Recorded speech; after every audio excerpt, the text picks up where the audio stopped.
Now, from CBS News Miami, this is Facing South Florida with Jim DeFede. Welcome to Facing South Florida. I'm Jim DeFede. This week, Danny Perez became the 90th Speaker of the Florida House of Representatives, making the 37-year-old one of the most powerful people in the state.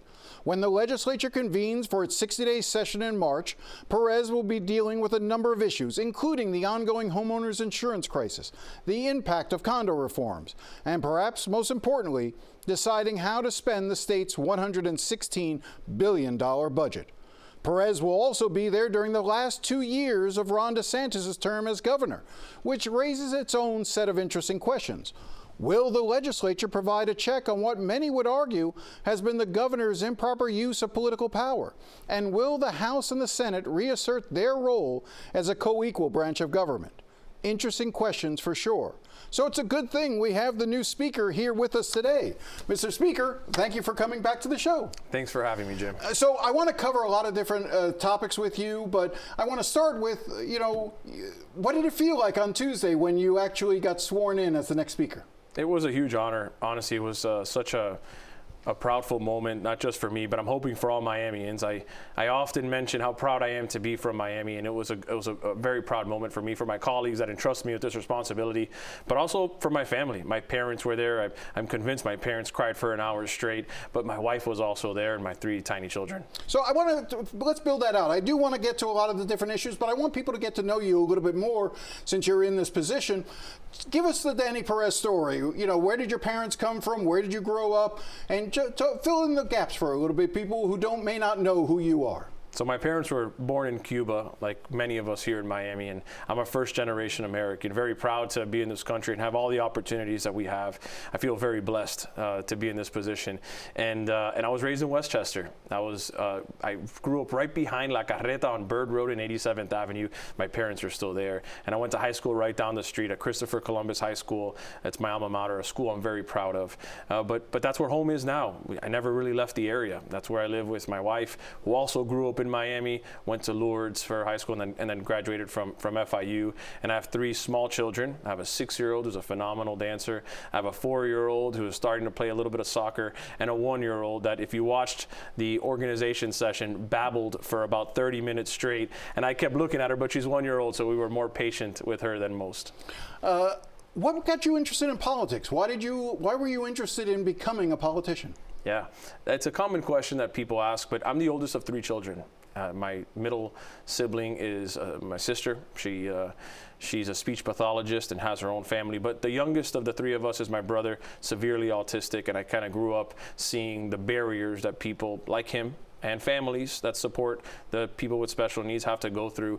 And I thought, coming from a firsthand experience, I can make a positive change. And that's really what initiated my want to run for office. And here we are 7 years later and actually making a difference. And, Jim, we implemented a pilot program over the last couple of years, which I know is not related to your question, but it's specific to people with special needs to make sure that they're not on a wait list to receive services, healthcare services specifically, that are necessary to that population. So I'm able to fill in that bucket that I saw was empty before I ran for office. And so we're starting to see things come to fruition. Well, let's stay on that a little bit, because that's an important issue that often doesn't get a lot of time. Florida is not seen as a state that is good for those sort of services for people with special needs. We hear a lot about those wait lists. We hear a lot about the needs of that group of people who are not able to get them met here. There are not the financial resources that Florida puts into it compared to other states. What can be done? What more should be done about that? Well, look, we're going to get into the budget here in a little bit, but where we have a voucher system for K through 12, for example, where children are able to use $7,500 and take them to a private school that accepts these funds, regardless of the income of that family. Yet on the other end, we have all types of spectrums on the special needs spectrum not being able to receive healthcare services and being on a wait list. I mean, those are the voiceless.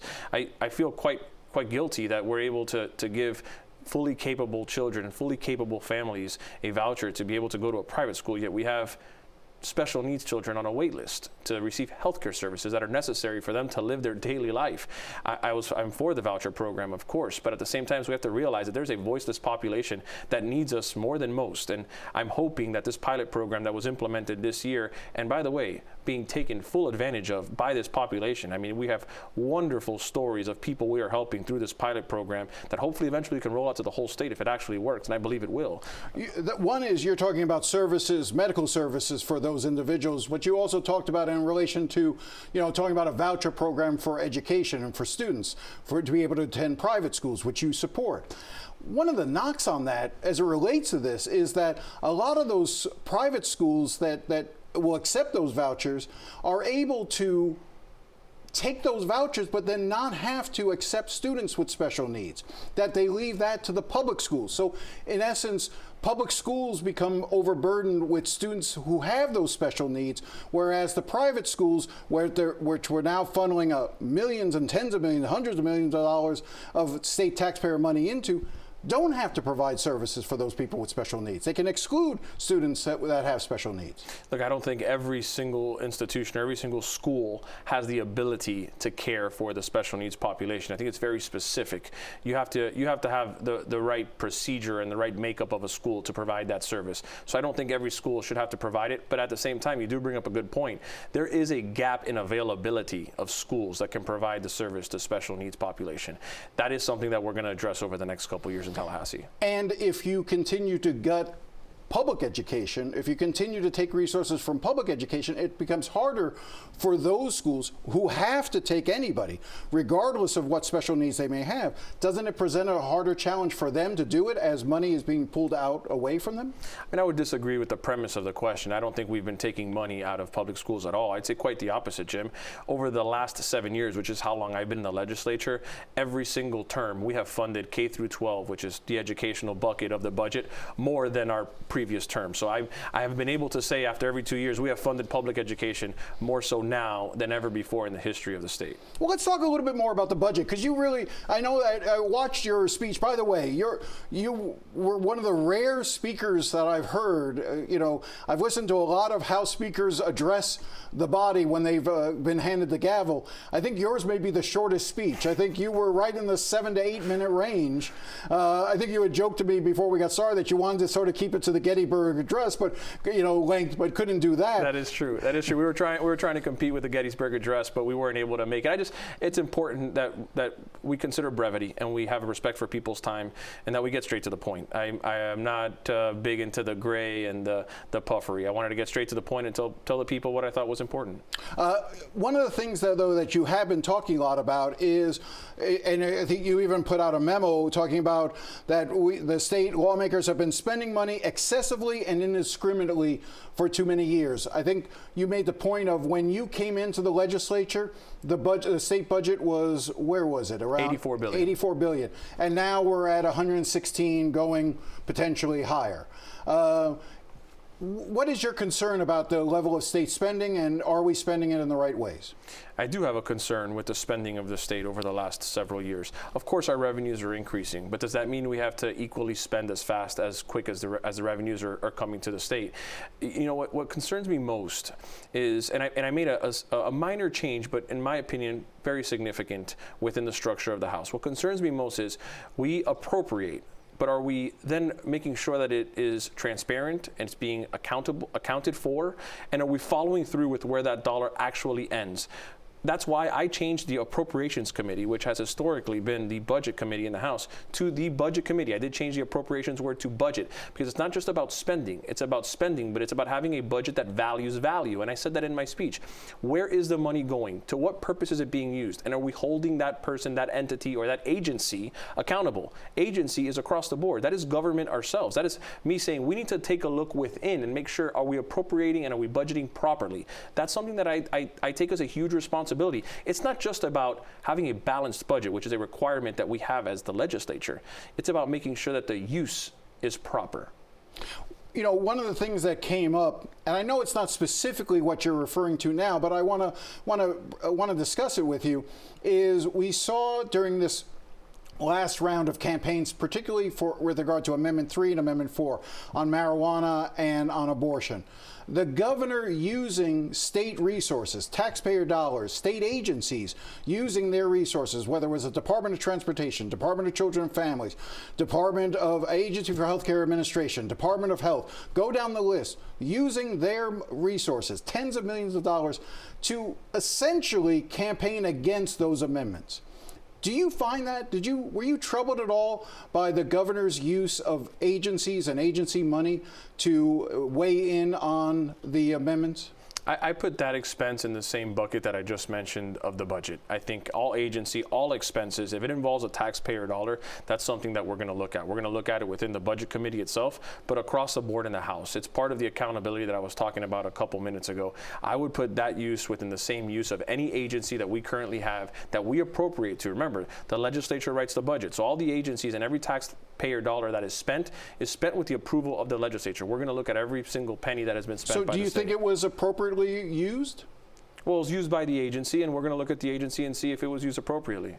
So you don't have an opinion yet, because it's a dangerous precedent. It is. You know, when you start using tax dollars to whether for political purposes, nobody disputes the governor's right to, as the governor of the state of Florida, as the House Speaker, you know, making a position about an amendment. I know that you and the governor shared your positions on both Amendment 3 and Amendment 4, but there's speaking out, and then there's using the tools of your office that the people have given you to sway it.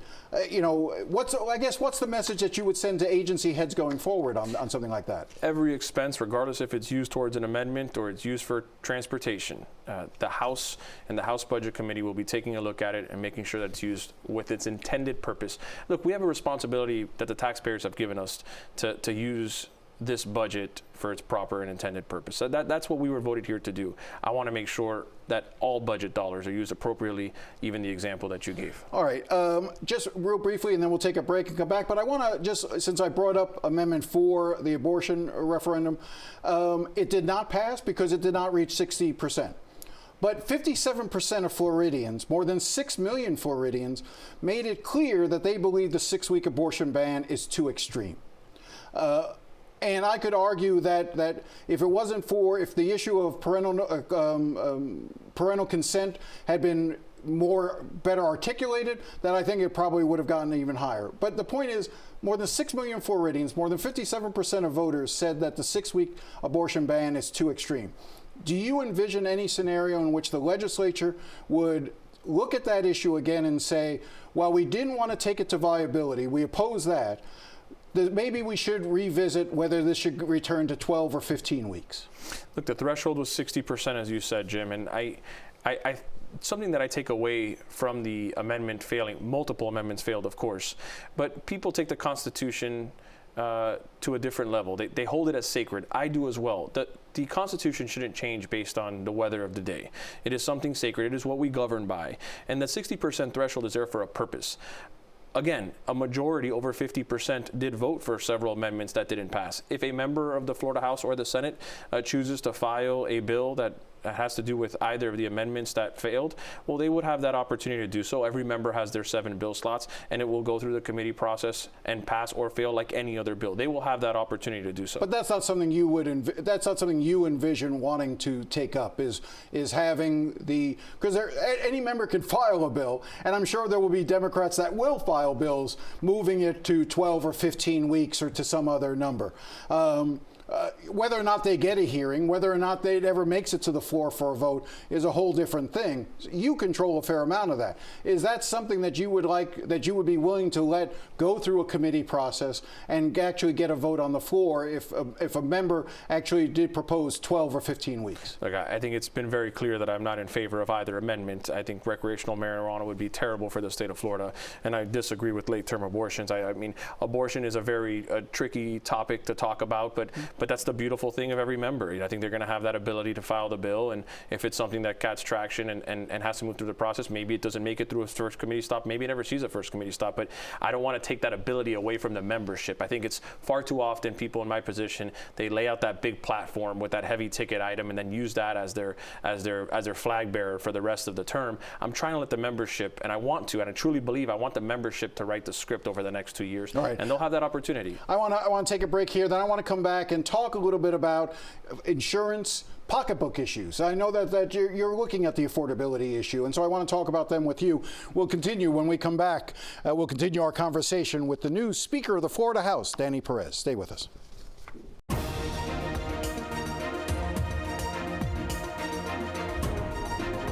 Ladies and gentlemen, it is my honor to introduce to you now the Speaker of the Florida House of Representatives, Representative Danny Perez.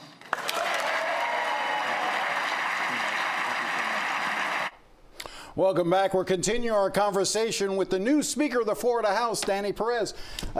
Speaker, thank you again for coming in. I want to turn to homeowners insurance. I know that that's an issue that you talked a little bit about in your speech, and I'm just sort of curious. We've had special sessions. We've had seen large bills. I'm not sure a lot has happened that benefits Floridians. Maybe a little bit of stabilization, but I'm not sure. What more should be done? What more can be done about the insurance crisis here in Florida? Well, Jim, you know that we passed some insurance reform over the last 12 months, really 24 months to be exact. But, we're starting to see the outcome of that bill. And one, we've had more competition move to the state, so there have been more carriers that have moved to the state of Florida. But two, we are starting to see the requests on behalf of the carriers to OIR, which is the Office of Insurance Regulation, requesting either a decrease in premiums or a stability in the premiums. And that all sounds fine and dandy. The issue here comes, how are they going to react to the hurricane season that we just had? Are they going to be responsive in an accountable way, or are they going to screw over the homeowner that has been paying their premiums for a decade or 2 decades? The jury's out. Let's see how the insurance carriers respond to that. But I'm going to be watching, and I know Senator Albritton said the same thing. I know.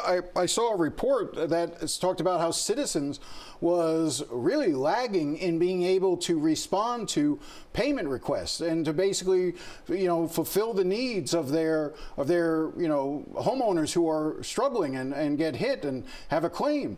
What more can be done about Citizens? Well, it's not only Citizens, and we've had that issue with multiple carriers, and that's some of the solutions that we're potentially looking at. And we have addressed most of it as well, Jim. We want to make sure that the response has a definitive amount of days that the carrier has to respond to the complainant on. But what I'm more concerned with, Jim, is making sure that people who are paying these premiums aren't getting played. And I want to make sure that we're holding the carriers accountable. We just haven't had the opportunity to see if we can hold them accountable, and they were going to hold their end of the bargain until a hurricane season like this one just happened. And so we're going to be watching over the next couple months as the legislature to make sure that the carriers hold their own. You talked in your speech about how you don't want the insurance industry writing insurance bills. Has that been happening too much? Has that been a problem here in Tallahassee? I think it goes to both sides of the equation. I think whether you're an insurance carrier or you're a trial attorney, I don't want to favor one side or the other. You have to make sure that you are solving the problems of real people. And I mentioned that in the speech. You want to make sure you're not listening to the special interests, that you're not leaning one way or another. Are you solving the problem of the people? Homeowners insurance is a huge problem for the people of the state of Florida. How can we solve for it? Well, part of it is making sure that insurance carriers aren't screwing over the people that pay their premiums. And that's what we're going to be watching. I don't want insurance carriers to be writing whatever solutions it is that we need in the future to fix the problems that exist today. Let's talk about condo reform. After the Champlain Towers collapse, you were the lead sponsor in the House of the reform bill that we are now seeing a lot of people brace up against, because suddenly they're having to deal with the assessments, deal with the reports that had been lagging for so many years, the fact that many buildings had failed to maintain adequate reserves. We're now seeing a lot of homeowners, condo owners suddenly being hit with huge assessments, and they're complaining. What can be done? What should be done? Or should anything be done? I've heard the calls for special session, just as you have, Jim, but I don't think the question should be when. The question should be what. What are the solutions that people are proposing? I don't believe in no interest loans or any sort of bailout on behalf of the government. We have to remember why we are in this place. We're in this place because a tragedy took place on an association that wasn't taking care of the structure of a building. And so what we did is we implemented a mandatory reserves for structural integrity components. And on top of that, we gave the associations 2 years to begin to not only implement the reserve study, but to begin to collect the reserve fund itself. I'm not asking for a reserve fund for a pool, a flower bed, or a security guard. I'm making sure that the association is responsible for the structure of the building. I want people to be able to go to sleep at night knowing that the building they are in is structurally sound. This is for their own security. This is not going back to special interest. This isn't a lobby move. This isn't favoring one side or the other. This is to make sure that people are safe. And many times, the condo owners that are in these buildings that have these increased special assessments, they're sitting on equity in their own condo the same way any residential homeowner would in Westchester, in my own backyard. We're not asking for bailouts for a residential homeowner that's 80 years old in Westchester and needs a new roof. It's no different than the responsibility of a condo owner. It's a private property that has to be cared for by the owner itself. You just mentioned how no interest loans, that was something that the governor had suggested, and it begs the question, I said in the introduction that, we have seen, at least the perception is, and maybe you disagree, that the governor has, in the first 6 years in office, has basically run roughshod over both the House and the Senate. That neither body have really been able to stand up, whether it was on the issue of redistricting, or whether it's on the issue of Disney, whether it was on the issue of abortion, taking it down to 6 weeks. All of those issues that the governor sort of set the agenda, and it's been the Senate and the House that says, how high do we have to jump to make you happy? Is that going to change with you? I mean, I would disagree with the premise. I'm sure, Jim, you could expect that from me. But no, look, the governor and I get along very well. The legislature and the governor's office have worked hand in hand. We are equal branches of government. The legislature. Do you think he really thinks you're an equal branch of government? I do believe that. I think that the legislature has a responsibility to do its job and the governor has a responsibility to do his. We work together. May we disagree from time to time? Of course, that's natural. That's natural in any relationship. But we do look forward to the next several years and working together on what's most important. I want to ask you a question about something that's gotten some attention. In a memo that you sent out, you want to lift the ban on members being able to fly in private jets provided by companies or lobbyists or the rest of it. And as I understand it, they would, if a a House member were to fly on one of those jets, they would have to pay commensurate value for that flight. And it takes you to the same, and your argument was the Senate does this already, so the House should have the same privileges as the Senate. Am I categorizing it correctly? No. Actually, our standard is significantly higher than the Senate's. No, what we were implementing was, prior to me passing these rules, any elected official couldn't get on a private plane, regardless if they wanted to pay the full freight. I wanted to give people who are in tougher areas to get to and from Tallahassee or any other part of the state to have that opportunity. There is no bailout. There is no taxpayer dollars being used for this. I mean, this is on behalf of the member itself to pay a full freight for a private plane if they choose to do that. That should be up to the member. Going back to kind of my theory here, which is give members responsibilities and give them the opportunity to make their choices. No one should be banned from being able to get on a private airplane if they can pay the full freight of doing so. What's your message to lobbyists? Because I know you also put out some new rules with regard to lobbyists and lobbying, and that's an area that you want to try to strengthen, correct?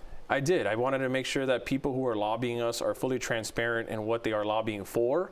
And so we made sure that the registrations in the House on what issue a lobbyist is lobbying for is very transparent, but also who are they lobbying on behalf of. And so prior to any meeting between an elected official and a lobbyist, I want both sides to understand what's the issue at hand. And I want the public to be able to see that. That's what this is really about. I want to make sure that the public has full transparency into the government. Danny, I really appreciate your coming in. Obviously, there's going to be a lot to talk about. What I'd love to do, and as we get closer to session, let's talk a little bit more about some of your priorities, but I'd also like to try to set something up with you and Senator Albrin, the Senate President. Maybe have the two of you come down and talk together, see how you guys will work together. I'm sure you'll work fine, right? We will, of course. All right. Danny, again, appreciate your time. All right, we'll be right back after the break. Well, that's all the time we have today. If you have any thoughts or comments, feel free to contact me at jdefede@cbs.com. I do enjoy hearing from you. And with Thanksgiving coming up, let's all try to find something we can be thankful for, and then show a little grace to those we disagree with. Thanks again for watching, and enjoy the rest of your day.